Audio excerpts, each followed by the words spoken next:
Okay, so the back of the book says, "Get Your Butt Off My Face" is a funny bedtime book for all the desperate cat owners out there. If you have experienced the nightmare of having a cat that loves shoving its butt in your face, this is the book for you. This laugh-out-loud book reveals cats at their wackiest and performing their most exasperating behavior. It's the perfect gift for crazy cat lovers who appreciate hilarious insights into the feline nature. So, bless you. This was actually written in 2020. All right. When I go to bed at night with you laying by my side, I look at the stars and moon and hope I'll be asleep soon.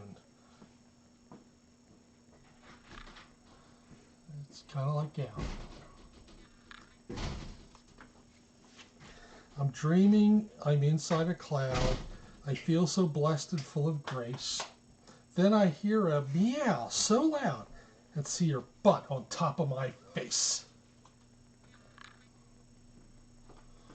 This book is like the perfect size because I can hold it up and show you both pages, and my hand doesn't cramp up, so that's good.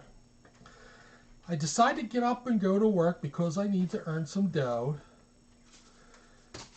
to buy you another expensive toy that I'm pretty sure you will destroy.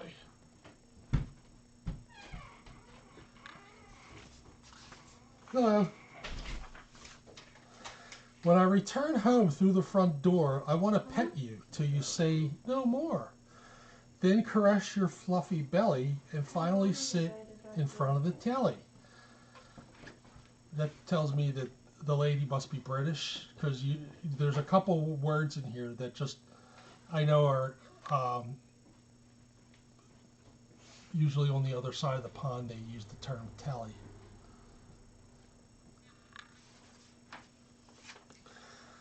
But the look on your face says you're upset. I tried to pet you. You bite me, I'll bet. If I tried to pet you, you bite me, I bet.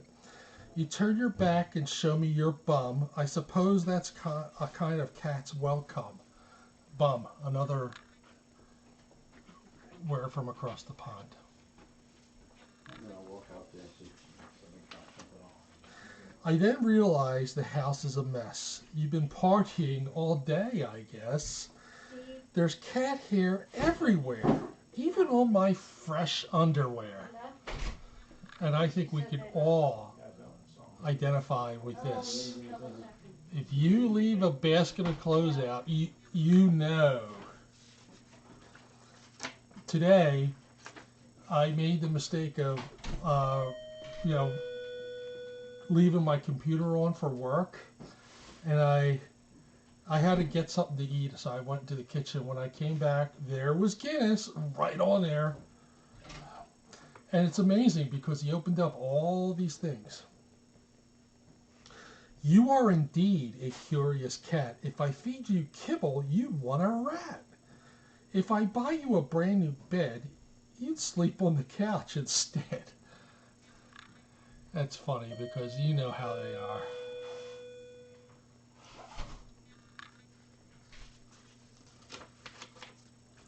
You are indeed a strange cat. Most times you behave like a brat. I know you don't care for a cuddle because you prefer to make a muddle. And we did have our Ginny who used to climb up. Hi, Lost Girl.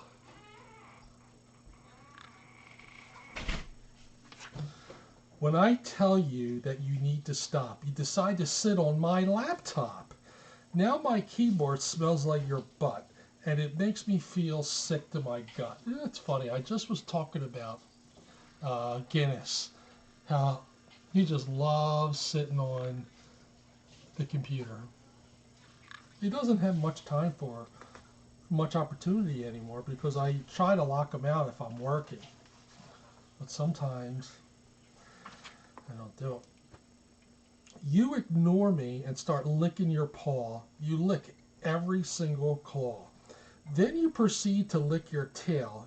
You really are such a proud male.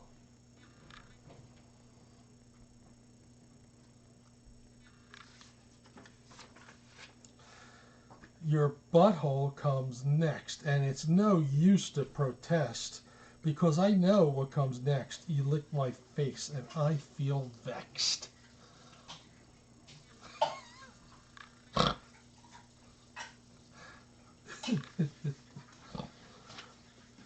No matter what I say, you always have it your way. It's time to start counting sheep, to go to bed and get some sleep. That is funny because Guinness will sleep on Bonnie's head.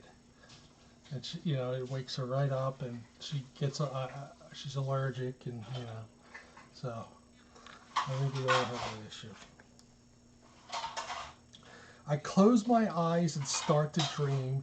Then I just want to scream because I see your butt everywhere, even in my darn nightmares.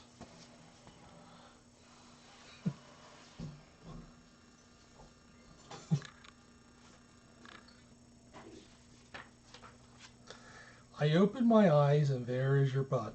Why is that butt always up? I love you, dear kitty, without a doubt, but sometimes you make me want to shout, "Get your butt off my face!" Yes, well, actually, I'm allergic to cats, Lost Girl, which is why I have to take Zyrtec every day. And she just has allergies, period. And I think the cat fur kind of makes her wheeze, and sometimes her asthma picks up. So this is the end of the book. The author's notes. Have you ever woken up and suddenly realized your cat butt is right in your face? I know I have. In fact, my cat seems to make an effort to show me his butthole every chance he gets. Instead of getting upset, I decide to laugh it off and write this hilarious book. If you love this book and have about a minute to spare, I would really appreciate a short review on Amazon. And I actually am going to do that because I bought this off of Amazon. So she's got 3 other books. Like I said, one of them is not safe for work, so I'm not going to mention that. She's also a book that's called I'm Not Sorry, Poems by Cats. I think that's the one I bought for next week or the week after. It depends when it's coming. And then there's a Cat versus Dog. So that is Get Your Butt Off My Face. All right. Next book. And I heard a couple of you have this book, and it's a very cute book. And I know Bonnie, when she goes to classrooms, she usually picks this one, and the kids love this book. All right. And Chester basically is a very he's got a high opinion of himself. Hi, DeWitty. And notice that he says place my award here, crosses out Melanie Watt's name, who wrote this, and wrote Chester. So he's very entitled. All right. So the beginning of the book says, "Hi, I'm Melanie Watt, and I'm trying to write and illustrate a story about a mouse, but Chester just won't stop interference." And Chester says, "Thank goodness, now it's a great book about me." See what I mean?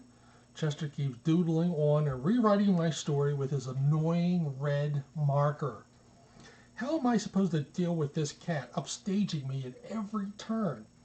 I need to think of a way to put it into this before he completely takes over. And Chester says, "Good luck, Einstein." As you can tell, Chester, aka the rude and self-centered furball, always have to have the last word. And he writes, "Not true." She writes, "You see?" Chester writes, "See what?" "What did I tell you?" And Chester writes, "Whatever." So, dear readers, I apologize for Chester's behavior in my mouse story. Sorry for the inconvenience. Sincerely, Melanie Watt. And Chester writes at the bottom, blah, blah, blah. All right. So she's got a dedication for Marcos, Eva, Melinda, and Layla.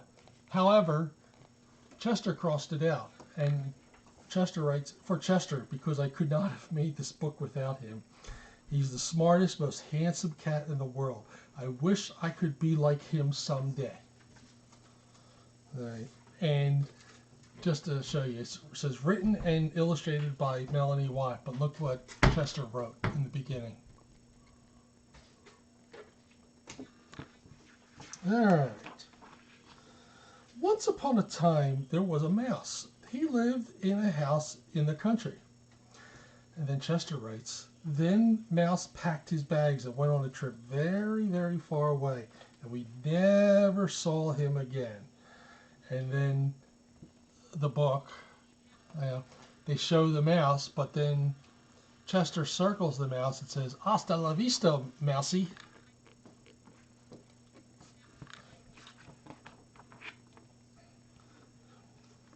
So, and then this is Chester saying, so Chester moved in and made a few changes to his new place.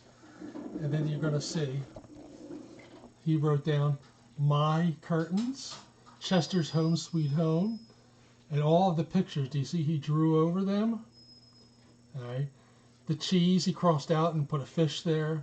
Chester's chair. And do you see Chester with the red magic marker?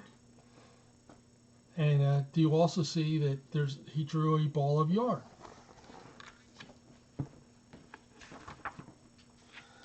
But Mouse returned home. Now, this is not Chester at this point. Oh yes, did I mention he bought back a really big souvenir with teeth? And this is what it bought back. But look, and you can still see all of Chester's doodles. Back to the story. Once upon a time there was a mouse. He lived in Chester, move out of the way. And then Chester writes, he lived in the country with his vegetarian dog who only ate carrots. Then Melanie begged Chester to write a better story, and it goes something like this. And Chester's getting ready to write.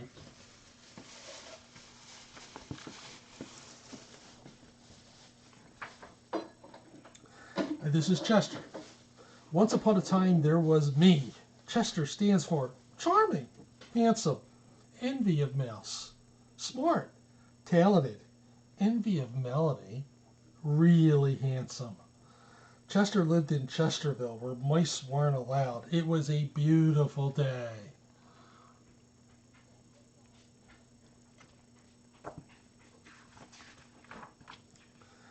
And then Melanie writes, until it started to rain. And then look at the picture that Chester wrote up about what does Chester stand for. Chester doesn't look real happy, does he? Because he all rained on. Now, as I was saying, once upon a time there was a mouse. He lived in a house in the country. And if you look at the very bottom in red, it says, and he lived happily ever after. The end. Obviously, Chester wrote that. Obviously, this is not the end, though. Chester, this is where I draw the line. And he writes, nope, I'm drawing the line. And you notice that he drew a line, and he writes, keep out. Chester's side. He said, do not cross this line.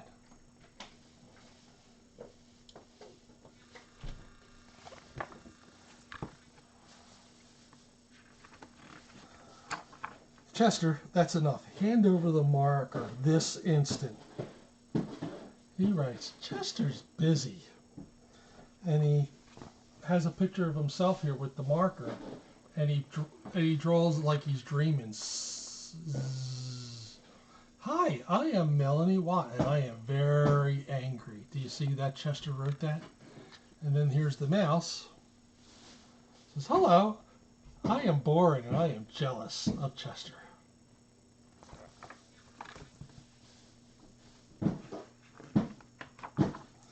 Chester, I'm warning you. Hand over the marker and apologize before I count to 3. 1, 2, 3. Chester writes, and 4, 5, 6, 7, 8, 9, 10, 11, 12, 13, 14, 15, 16, 17, 18, la la la la la la la. All right, Chester, you want your own story? You want to be the star of this book? Well, get ready. Here it is. Chester writes, finally.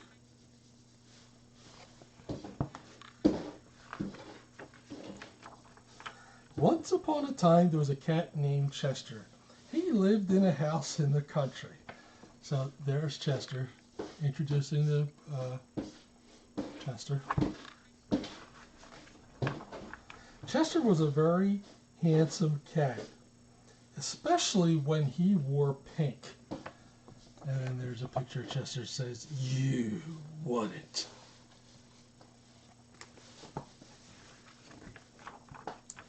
Tutu.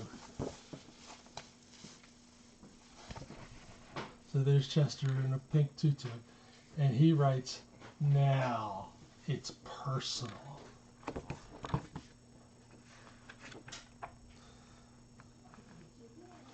I don't know if you can see, but there's a mouse laughing. So this is basically the end of the book, but this is what Chester did to Melanie's picture.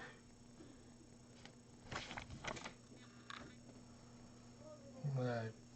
So the back of the book basically says, Melanie Watt lives in Montreal, Quebec. She is the author and illustrator of a number of children's books, including the Scary Squirrel series, Chester's Back, Chester's Masterpiece, Have I Got a Book for You, Augustine, Leon the Chameleon, and Learning the Animals collection.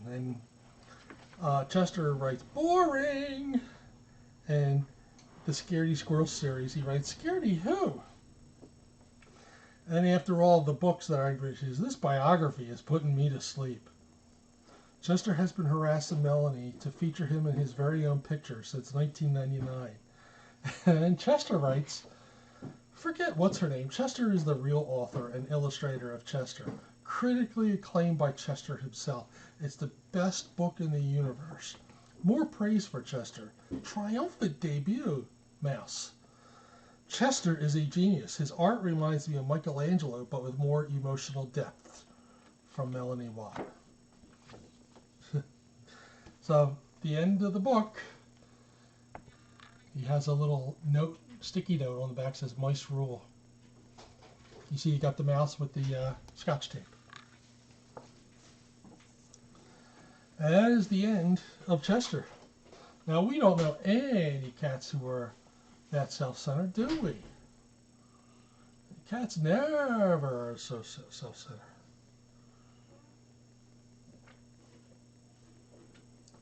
Yep. So, I don't know if Chester's still alive, but if he is, that would make him 21. The last book I have for you is called Smudge. One of the reasons why we have this book is we have a cat, and you might have seen it on Gallant's Facebook page. We have a cat named Calypso. Doesn't look anything like this. But Calypso has a smudge on her nose. So we never call her Calypso. We always call her Smudge. So that's one of the reasons why we have this book. Story and picture by Claire Turley Newberry.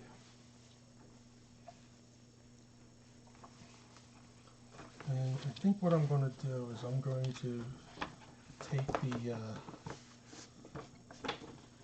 thing off. I have a candy up here, so I have to be careful. So here's a couple pictures of Smudge.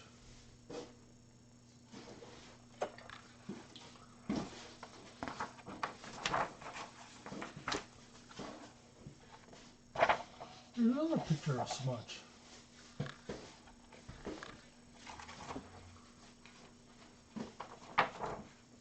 Alright. Another picture of Smudge.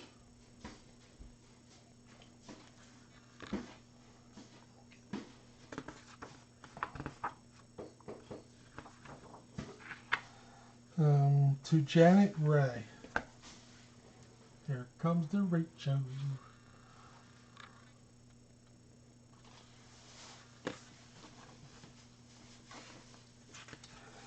This is actually copyrighted 1948, and the copyright was renewed in 1975.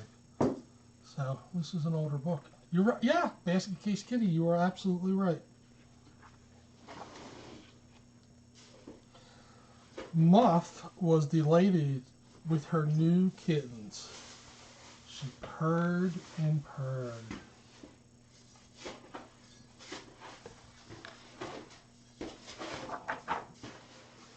Buster, the big red father cat, was not half so pleased. He had never seen such tiny kittens before. They were not at all what he expected. In his opinion, they looked rather like mice, though he did not say so out loud. There were 3 of them, 2 boys and a girl. The red one, who took after his father, was called Junior. The black one was called Smudge. And the little black, white, and red girl kitten was named Betty Jo, after an aunt on her mother's side of the family.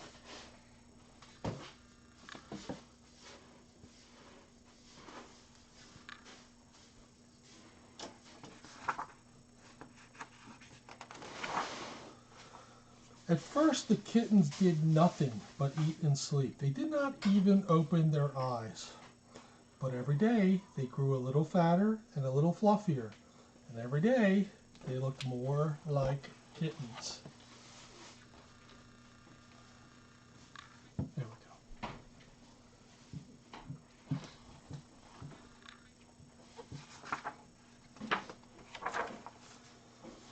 When Buster got used to his children, he became quite fond of them. He liked to help with their bath, and he often stayed in the box with them while Muff got out to stretch her legs. When the kittens were 10 days old, their eyes opened. Soon after that, they learned to walk, waddling about unsteadily on their short legs, with their tails sticking up like little pine trees. This is kind of an appropriate book right now, huh?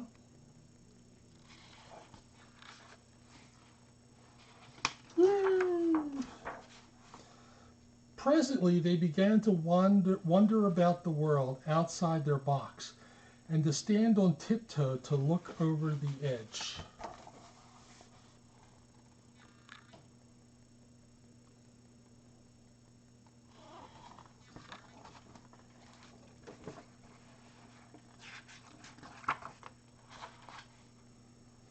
One day, Muff and Buster decided that the children were old enough to be left alone for a while, and they went out in the garden to chase grasshoppers. No one realized that the kittens had grown large enough to climb out of their box, but they had.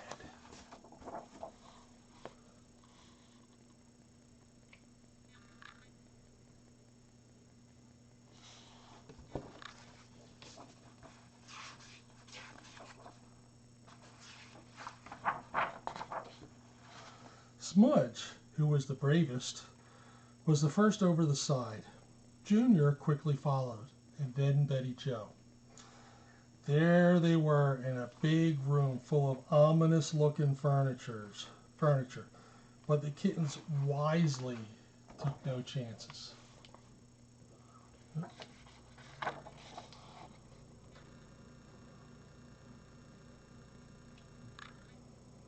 That actually looks like our little Jessie girl, that picture.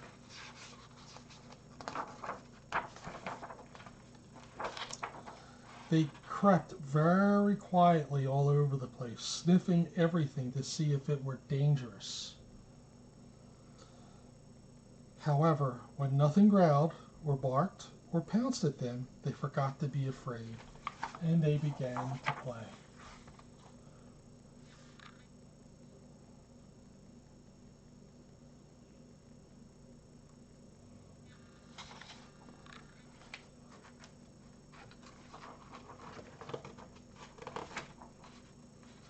Little Betty Jo crawled under a rug and hid. She was pretending to be a wild kitten in the woods, and the rug was her cave. Junior made believe the window curtain was an enemy and attacked it savagely with all his teeth and claws. It was a fierce battle, but Junior won without a doubt. For when the fight was over, the window curtain was full of holes and Junior didn't have a scratch.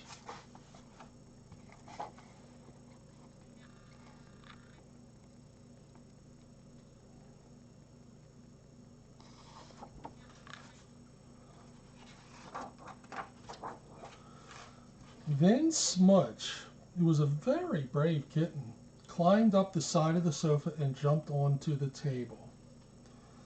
There he found a marvelous plaything, a lamp with a fine silk shade that you could really get your claws into. And by standing on tiptoe and reaching, he did get his claws into it. He tugged and tugged while the lamp rocked on its base. He tugged some more, and suddenly the whole thing toppled over, and with Smudge still clinging to it. For he didn't have time to unhook his claws. They crashed to the floor. Bad Smudge.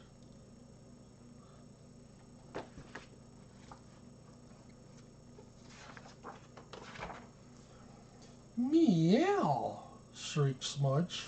Tearing loose his claws, he scrambled under the sofa, followed by Junior and Betty Jo, who were almost as frightened as he was. With their eyes round and their fur standing on end, they watched the fallen lamp to see what it would do next. But the lamp didn't move. It just lay there on the floor, all broken in pieces.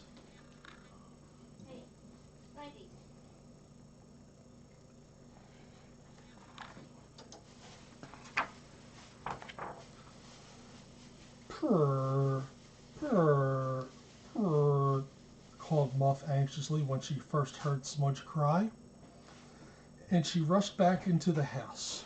Buster followed at a more leisurely pace. He was fond of the children, but did not worry over them as Muff did. Meow, meow, meow, cried the kittens, running out from under the sofa to meet their mother. They knew the lamp could not hurt them if she was there.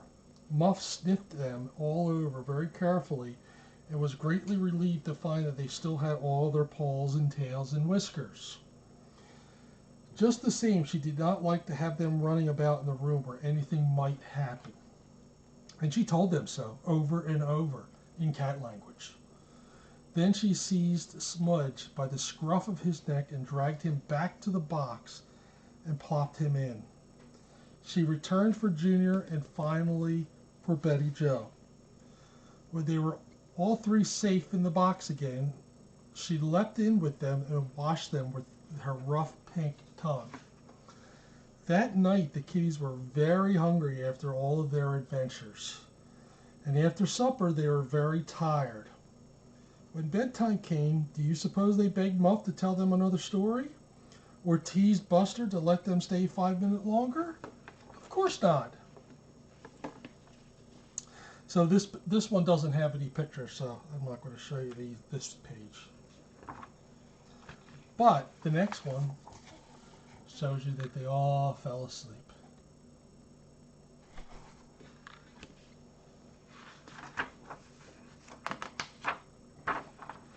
They just snuggled up close to their warm, furry mother and purred themselves to sleep. Yeah.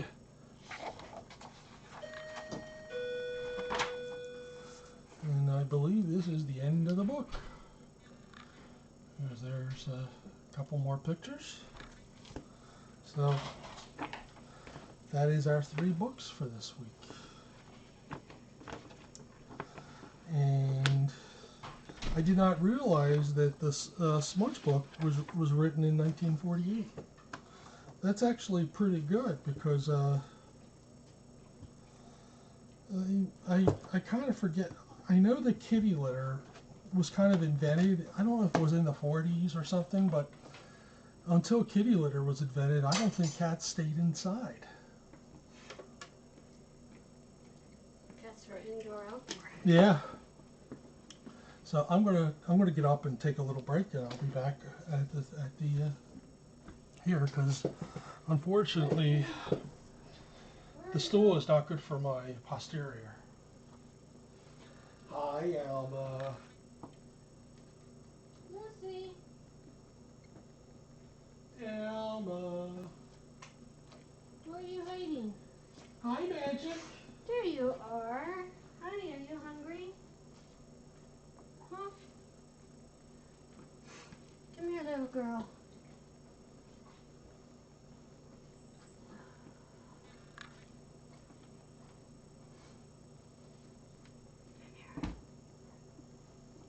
Oh my goodness. Hi. Hi. Joshy, Joshy. Joshy, Joshy, Joshy. You hungry? I'm gonna sit back here for a little bit. You hungry? Hi, Big Derecho. It's Big D.